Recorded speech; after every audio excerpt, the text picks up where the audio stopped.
Hello, it's Philip Taylor speaking from Richmond Green Chambers. It's always a pleasure to review biographies and statements made by members of the bar and people in the legal profession at the various levels. And Michael Mansfield's book is, I think, one of the most important we've had for some time. It's called Memoirs of a Radical Lawyer. This is the book here, nice picture of him on the front.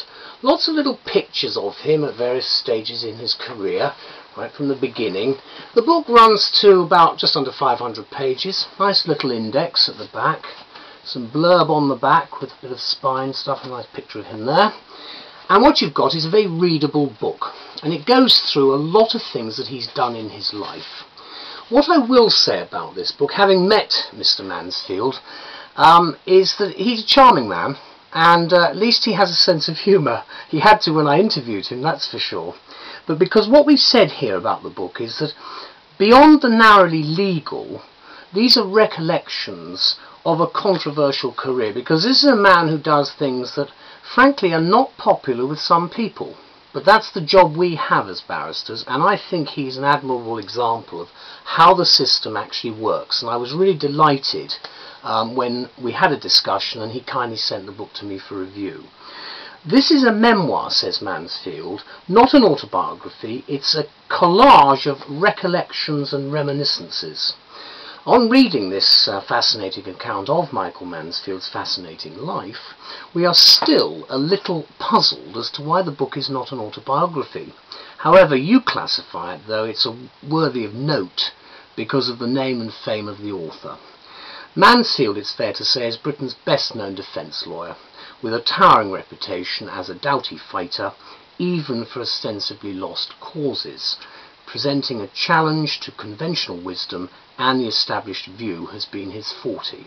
I'm not going to go into all the details of the huge number of cases, the controversial ones. You can read it for yourself. It's an eminently readable book from an eminently likeable guy, whatever your political views.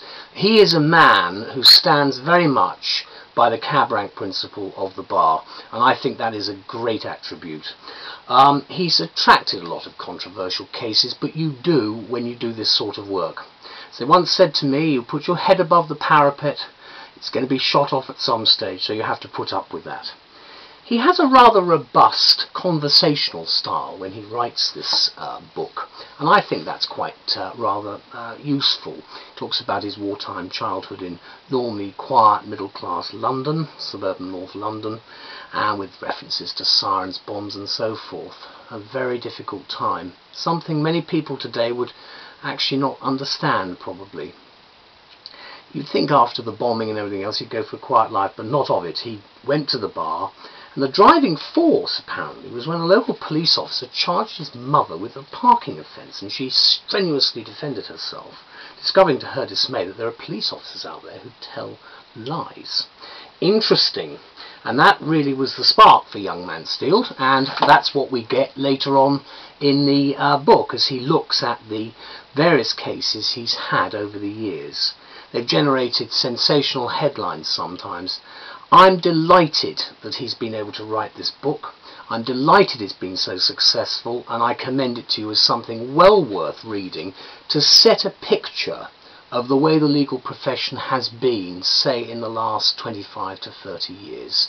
It's a great tribute to him that he's taken these cases on, and I'm very grateful to him for producing this work, because it gives us a piece of history as we grow older to look at. It's an important memoir, but thank you, Michael, very much indeed, and do remain a radical. We need radicals as well as conservatives, and I'm sure you will fit the bill brilliantly. So thank you very much indeed. Bye-bye.